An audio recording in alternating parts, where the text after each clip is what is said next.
the letters which form the words, and then I'm going to show you another way that the pattern plays out within a place like Daniel 12. There's a bunch of places that I found. If you understand the concepts of the letters, which is one reason why we took so long to try to establish the foundational meanings of the letters. If you understand how the letters function, then I'll show you how the letters relate to basic concepts, and how if you picture a wheel with cogs, right? Like a gear or a sprocket. So imagine, if you would, a wheel with 22 cogs. If this wheel is turning, it hits this cog, and then that cog, and then that cog, and then that cog as it turns around. Imagine if this was the Aleph concept, and that's the Bet, and that's the Gimel, and that's the Dalet, and that's the Hay, and so forth.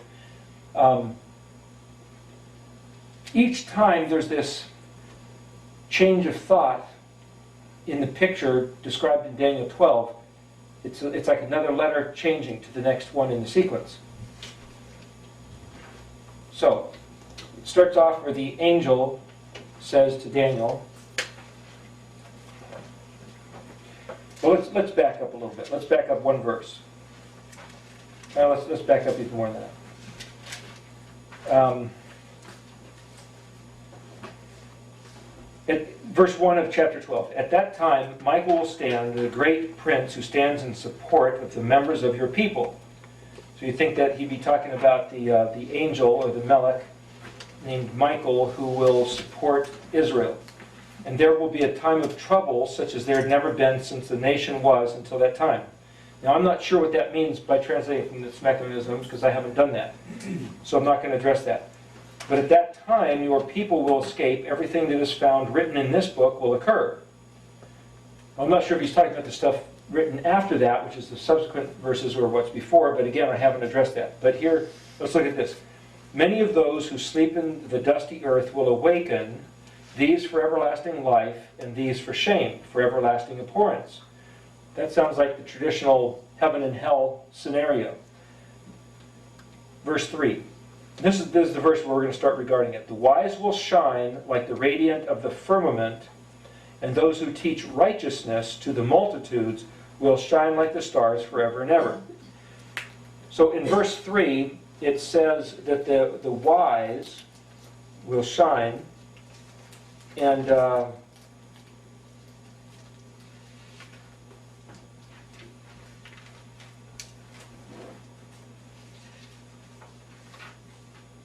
well, there was another word that I thought was in here.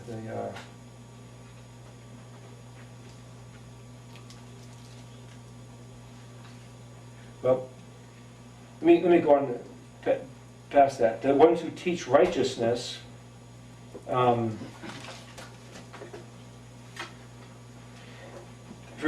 word for teaching righteousness, the word for righteousness is mem, Zadik, Dalet, Yod, Kuf, Yod. So again, this is the word Zadik, which could also simply be Zadik, and Dalet, Kuf is the root.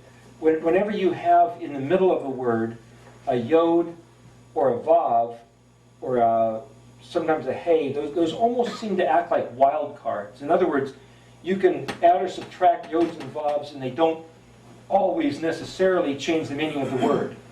Now, in the dictionary, I've found that they do sometimes change the meaning. Huh? Because they're more like a vowel rather than a... Kind of like a vowel. It's like the word is established by the consonants. But what I'm saying is that if you look at Kuf, Dalet, Shin, Kadosh, you could have a Vav in here, or you can have a Yod in here, or you could add a Hey at the end, and it doesn't necessarily really change the meaning. But you can look through the dictionary and you'll find that sometimes there seems to be a big meaning, but then you have to sit there and scrutinize why is that happening.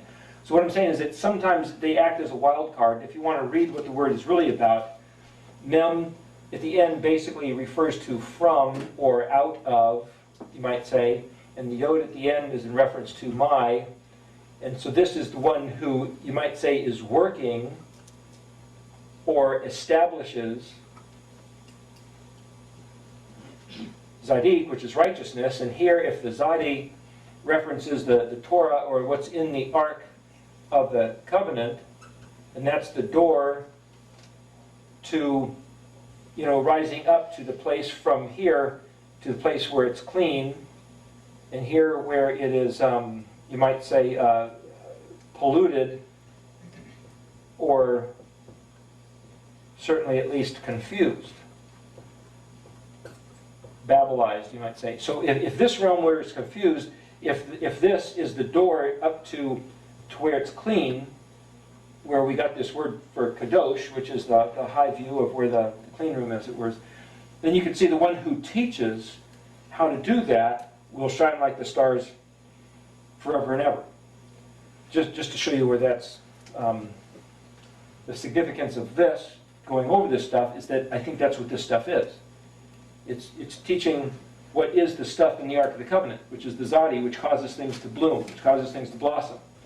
And of course there's the stuff that we know about in the scriptures where it says when Israel comes back into the land and the desert places will bloom, and there's the living waters where those who drink of them won't thirst anymore. In other words, everything that he gives us is that which blooms, like I said before, comes out of nowhere. The manna came out of nowhere. The party of the Red Sea came out of nowhere. Aaron's rod, the budded, seemed to come out of nowhere. His provisions, like a desert blossoming, will come out of nowhere. But to those who teach the stuff in there, which is the Torah, that's what the result is. Okay, so as for you, Daniel, now here we start the pattern. As for you, Daniel, now this is what you do. Here's an Aleph concept. As for you, Daniel, hide the words and seal the book until the time of the end.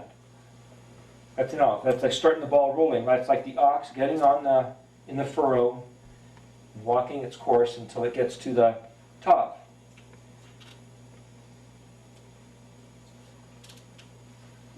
For this says, let many muse and let knowledge increase. The other way of reading it is, for many shall run to and fro, and knowledge shall increase. And that's the verse that we looked at earlier that starts off with Yod, Shin, Tet, Tet, Vav, which is this guy who is double sealed, as safe from the hand working fire, or the one who's in his hand is because the Vav at the end can mean his, and the Yod in the beginning basically can mean he will shine. That's a sheen, or he will be safe from the provision, from the destruction. There's not just one way to read it. It's reading back and forth. In other words, the way of kind of grasping what these words mean is to go back and forth and around and around. Again, the kuf thing, you go forward trying to process, but you're also going around. So you've got this circular pattern, that's this spiral that's moving, right? It's got this kind of a flow, and it's got this kind of a pattern. There seems to be this spiral motif in a lot of different words, like the festivals, like the wheel within a wheel. And what this chart is showing is that these are the letters, and these are the perspectives. So it's kind of like, what is an aleph from an aleph perspective? Or what is if you're looking at something as a yod, what would the aleph look like? What would the aleph look like if you saw it from a yod? It looks like I will, the creative power. What would a hey look like from a yod perspective? Something that you make from an aleph perspective would be self-expression, or a word. What would a mem be if it was from a samic perspective?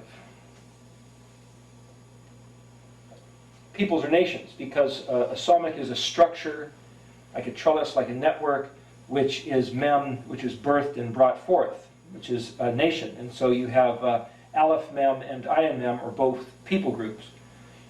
Anyway, so that's basically how that's working. But what I was trying to show here is that within every letter is all the other letters.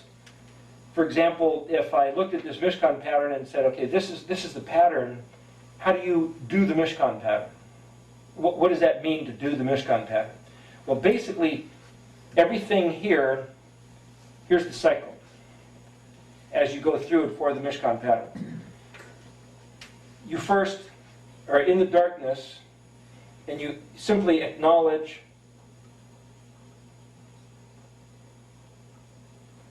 the poverty or the lack, which is like, blessed are the poor in spirit, for theirs is the kingdom of heaven. If you don't acknowledge your poverty, if you don't acknowledge a lack or notice that there's a void, then you won't do anything about it. If you don't know you have a flat tire, you won't try to go get air in your tire. There's no need to. So if somebody is just sitting there sitting at the beach having a nice sunny day and somebody says, hey, aren't you hungry? It's like, no, I'm not going to go look for food. I'm not hungry. But if you go, wow, I am kind of hungry.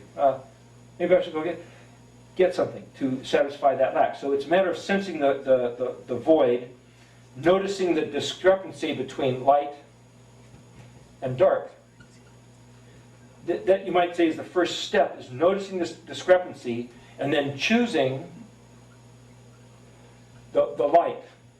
And then once you come into the light, regard the instructions, believe the promises, and then go about the business of doing justly, loving mercy, as you're trying to go step by step walking with Him and remembering the hope set before you. So this one other occasion, in that other tape, I'd mentioned this particular event.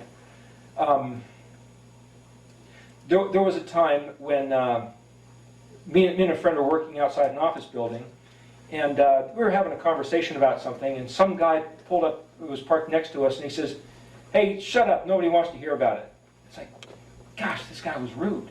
So rude that it felt like I took note of the fact that if there had been this third person with us who doesn't tolerate that kind of thing, this guy would have been decked, and we would have had a fight on our hands, and the cops would have been called, and it would have been, because I know this other guy would not tolerate that kind of stuff from anybody.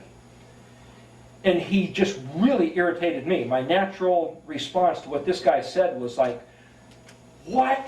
And it's just like, it's like, okay, that was the darkness, okay? I found myself simply in a situation. No fault, no blame, just boom, you're there. And it's like, okay, now I have a choice. Do I stay in that place and let that seethe, or do I say, look, I want to turn to the light. How do I turn to the kingdom of light here? And my thinking was, I'm not going to play into my emotional preference of response. I will try to look for a better response. What should I do? Quick, rationalize, think, process, what? Bean, that